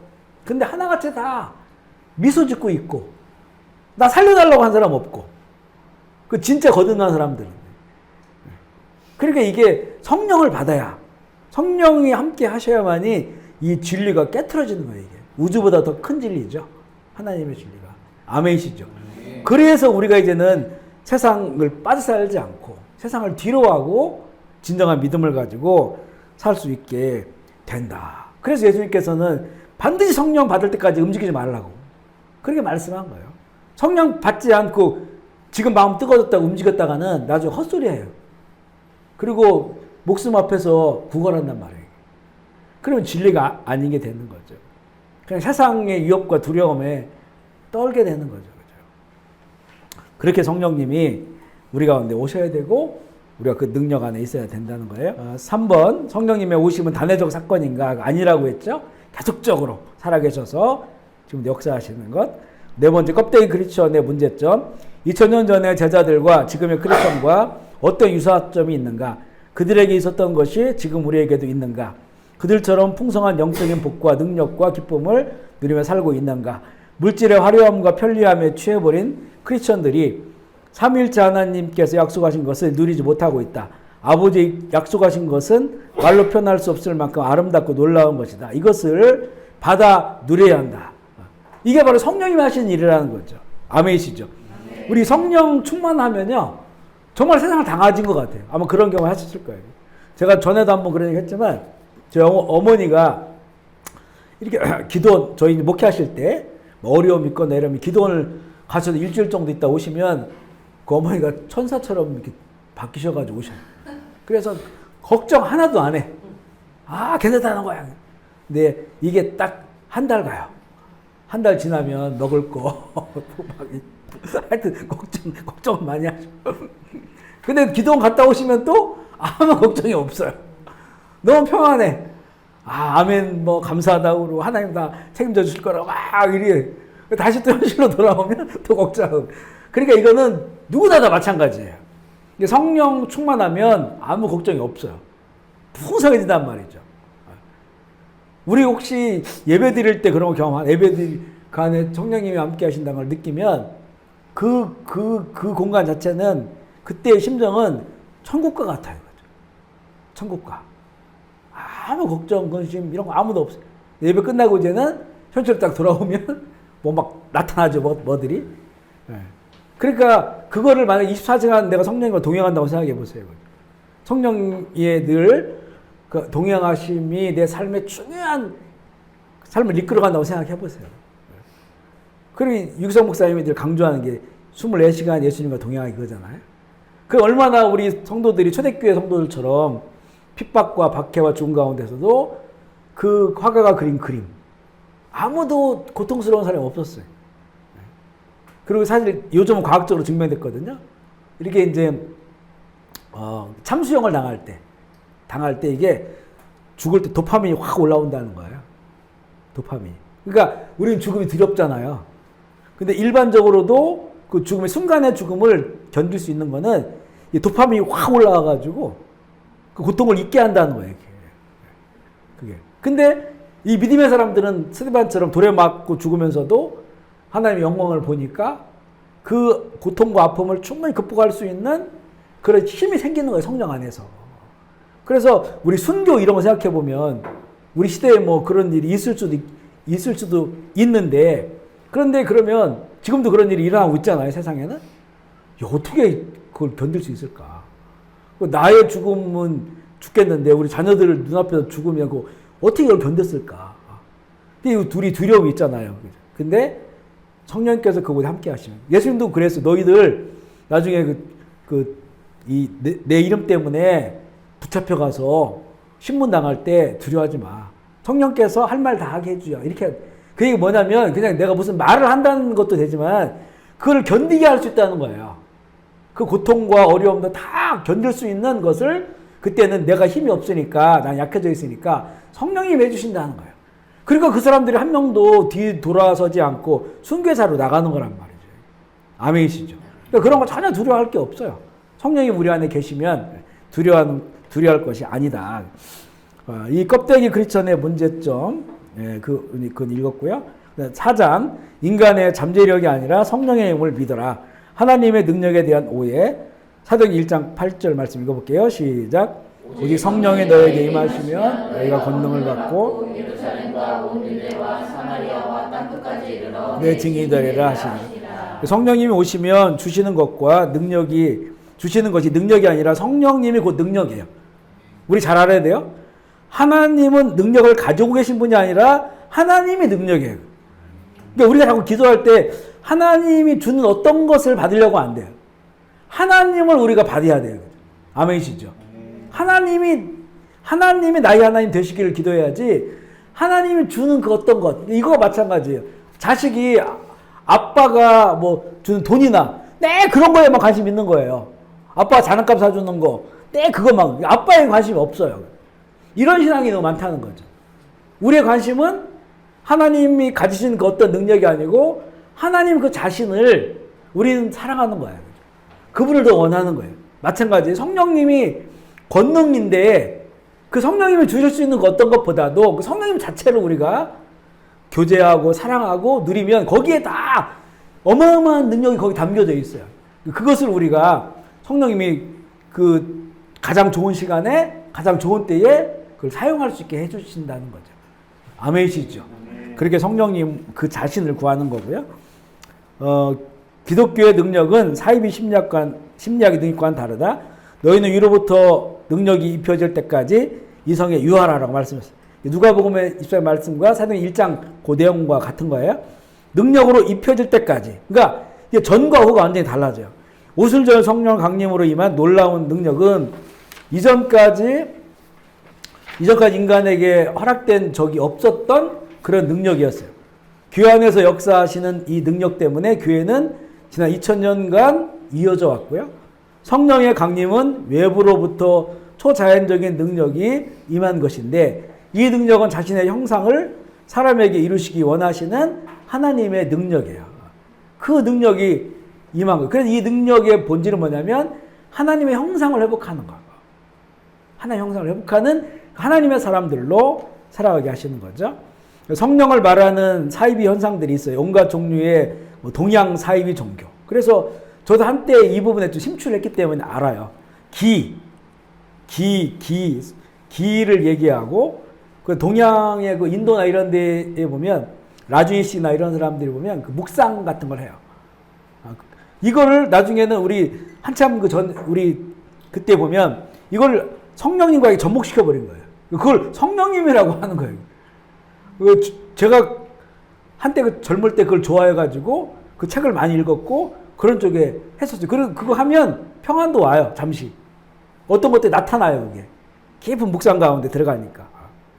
근데 이게 인간의 능력. 결국 이제 그 성철 스님의 그 찬미송인가 뭘 보면 그분이 이제 아주 인간적으로 깊은 묵상을 해요. 뭐 8년 동안 눕지도 않고 앉아서 잠을 자면서, 그러니까 인간을 극도로 수행을 해가지고 끝에서 어떤 영을 만났는데 사탄을 만난 거예요. 그 사탄이시여 모소서 해가지고 그 올림픽 때 그때 이제 그 시를 진 게 있어요. 찾아보면 다 나와요. 사탄 당시 부처입니다 해가지고 그게 나오거든요. 그러니까 사람의 능력으로 그 어떤 경지에 갈 수 있어요. 그 사람의 능력을 억제하고 해서 깊은 경지에 갔는데 그 끝에만 해서 딱 타치된 거는 성령님이 아니에요. 왜? 예수의 이름으로 간 게 아니라 사탄의 영이 거기서 만나는 거예요. 그러니까 결국에는 뭐 지금 점치고 하는 사람은 다 마찬가지예요. 접신. 다 더럽고, 이 접신나서 거기서 뭔가를 물어보고 뭘 하면 잘 될 것 같잖아요. 잘 된 사람이 없어요. 또 접신한 사람들 다 이상해지고. 결국 이게 성령이 아니기 때문에 그런 거예요. 근데 우리는 성령님과 함께 하신다는 거잖아요. 얼마나 우리에게 성령님의 은혜가 넘치는 겁니까? 그 성령님을 외면하지 말고 우리가 함께 동행해야 되는 것이고요. 복음은 인간의 전적인 부패와 무능을 보여줍니다. 그렇게 하나님의 능력을 의지해야 한다고 말씀합니다. 그 윗거 볼까? 이거 좀 중요해서. 우리가 보면 이제 앞서 얘기한 동양 사이비 종교, 그리고 미신적인 현상, 뉘에이적, 지난번에 설명했는데 나중에 다시 한번 할게요. 사이비 심리학 등을 들 수 있는, 예를 들면 뭐 무한에 접촉하라, 내 안에 잠자는 거인을 깨워라, 너의 감추어진 잠재력을 살려라, 긍정적인 사고를 배워라, 마음에 믿는 대로 된다. 그리고 무슨 뭐 세상에 뭐 성공한 사람들 다 이런 사람 이렇게 했다라고 해서 늘 긍정적으로 하고 난 된다 막 되풀이하고 뭐 거울 보면서 하라고 하는 게 다 있잖아요. 이런 것들이 다 이제는 사이비적인 요소들이에요. 근데 교회 안에서도 성령님을 얘기하면서 이걸 가르쳐 이렇게. 그러니까 성령님 하늘로부터 우리 가운데 믿음으로 임하셔서 성령님 우리를 주도하시는 것인데, 이건 우리가 뭔가를 뭔가를 해서 뭔가를 되뇌이고 어떤 잠재력을 키워내고 이 현상을 성령님의 것으로 이렇게 접목시켜 버린단 말이에요. 이런 것들을 우리가 잘 주의를 해야 되는 것이다. 그래서 이제 위로부터 임하는 성령의 능력을 알지 못하기 때문에 인간의 타락한 본성에 희망을 주려고 하는 그런 것들에 불과하다고 하는 것을 알아야 되고요. 복음은 인간의 전적인 부패와 무능을 보여주고 있고, 그렇기에 하나님의 능력을 의지해야 한다고 말씀합니다. 그분의 능력은 다른 세계로부터 임하는 능력이에요. 아멘이시죠? 부드럽지만 저항할 수 없는 능력이고, 무능한 인간에게 임하는 은혜이고, 이것은 인간 내부에서 끌어낼 수 없는 어떤 능력보다도 무한히 큰 능력이고요. 이거는 다른 보조적인 도움이 필요하지 않는 자족적인 그런 그 능력이다. 성령님은 그분 자신이 인간의 영에 직접 작용하셔서 그분의 거룩한 목적을 이룬다. 3번 진짜 성령, 가짜 성령. 성령님은 우리의 무지와 불신앙을 감안하여 여러 수단, 책, 노래, 설교, 악기, 선행, 자연의 위험, 신비 등을 사용하시지만 최종적으로는 하나님의 영이 인간의 마음에 작용하시지 않으면 이 모든 것이 다 허사가 된다는 거예요. 예배를 예로 들면 하나님께 예배하기 위한 여러 도구와 수단들이 있어요. 그러나 그것으로 흥분과 감정을 끌어올릴 수는 있지만 성령님께서 역사하지 않을 수 있어요. 우리가 기도할 때 잔잔하게 반주해주면 되게 좋잖아요. 그런 그 찬양의 분위기를 통해서 우리가 어떤 성령님의 임재를 더 추구하고 그런 어떤 길들을 이렇게 안내는 해주지만 그거에 빠져가지고 그거에 흥분하고 그것에 더 중요하게 생각하고 이러면 안 된다는 거죠. 이러면 안 된다. 마이크 시스템, 음향 이런 거 다 하나의 도구예요. 그런데 이것에 되게 집착하는 경우도 있어요. 그래야만이 뭐가 되는 것처럼. 이거 본질이 바뀌어버린 거죠. 그렇지 않다는 거죠. 경건의 모양만 있는 것이에요. 그렇게 한다고 하는 것은 초자연적인 성령의 감동이 있어야 진짜죠. 요즘 그리스도인들은 위로부터의 능력을 알지 못하고 사모하지도 않는다. 현대의 교회는 가짜 성령이 진짜 성령의 자리를 꿰찬 공백의 냉랭한 파급 효과를 처참하게 체험하고 있다. 예배를 드려도 영적으로 아무런 변화가 일어나지 않는다는 것은 성령의 부재를 알게 한다. 그리스도의 임재를 강렬히 느낄 때 우리는 흔히 성령님의 능력을 가장 먼저 체험하게 된다. 그분이 친밀하고 가까운 분으로 느껴진다. 하나님의 은혜, 죄사함, 그리고 성결의 영 같은 것들이 마치 손에 잡힐 듯 분명하게 느껴진다. 이런 체험을 통해 능력으로 변화의 삶으로 나가야 된다. 4번, 생명을 주시는 성령님의 능력을 구하라. 지금 교회에 시급히 요구되는 것은 성령님의 능력이다. 물론 성령 그분 그 자체예요. 그죠? 그 분이 임하서야 그 능력이 나타나는 거죠. 이것은 환자의 인공호흡기와도 같은 것이다. 성령은 살리는 영이다. 살리는 영. 지금의 기독교인들은 너무나 육신적이다. 위로부터 능력이 임하지 않고 우리의 문제가 결코 해결될 수가 없다. 아버지와 아들을 보여줄 수 있는 분은 오직 성령님이시다. 아멘. 이렇게 읽기만 해도 내용은 참 좋아요. 여기서 마무리하고요. 다음 주에는 성령님의 두 번째. 오늘 이게 절반 한 거예요. 절반. 이게 책 절반 한 것이고 또 남은 거 다음 주에 이어서 하도록 하겠습니다. 우리 회계는 제가 개인적으로 해서 이렇게 부탁을 좀 드리면 되겠고 오늘 말씀을 생각하시면서 이렇게 성령님이 반드시 우리의 그 신앙생활 가운데 계시긴 한데 자꾸 변방에 계신다. 변방에 이렇게 해서 안 돼. 중심이 되실 수 있도록 더 우리 마음을 내어드리고 열어드리고 또 요청하고 사모하고 아멘이시죠. 그리고 그분에게 배우고 그리고 자꾸 어떤 감동도 구하고 대화하고 이런 일들을 통해서 이제 우리의 정말 생명력 넘치는 그런 교회와 신앙생활이 될 줄 압니다. 말씀 생각하시면서 우리 주의 이름으로 통솔 한번 기도하시겠습니다. 하나님 아버지 감사합니다.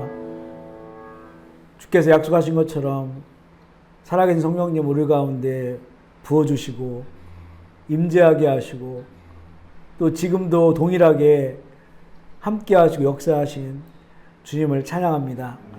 하나님 이 시대에 우리 교회들이 성령님에 대해서 무지하고 또 외면하고 그런 열매들이 교회 안에 나타나는 것을 보게 됩니다. 처음 교회를 시작하면서 이 땅 가운데 오셨던 성령님, 갈망하는 자들, 사모하는 자들에게 충만히 역사해 주셔서 우리의 함께 모이는 교회 공동체가 또 그리스도인으로 살아가는 각자의 삶의 영역 가운데서 생명의 풍성함으로 감사하며 기뻐하며 하나님 나라 위하여 살아갈 수 있도록 주님 인도하여 주시옵소서. 하나님 우리 모든 세대에게 성령을 부어주시옵소서. 또 성령으로 살아갈 수 있도록 도와주시고 성령님과 친밀한 관계와 교제 속에서 방황하지 않고 끝까지 진리의 길을 걸어갈 수 있도록 주 인도하여 주시옵소서. 오늘도 이렇게 귀한 처소를 허락하시니 감사합니다. 기업 가운데 은혜를 풀어주시고 하나님의 기업 가운데서 성령 충만하게 하셔서 아름다운 성령의 열매들이 나타날 수 있도록 주님 인도하여 주시옵소서. 이곳에 함께 찾아 나온 주의 종들을 기억하여 주시고 또 줌으로 또 유튜브로 함께할 모든 주님의 자녀들 주님 불쌍히 여겨주셔서 하나님 마지막 시대에 우리에게 부어주신 그 놀라운 은혜와 또 주님 안에서의 그런 성령 안에서의 자족함과 행복함 누리며 살아갈 수 있도록 주님 인도하여 주시옵소서. 감사를 드리며 우리 구주 예수 그리스도의 이름으로 기도합니다. 아멘.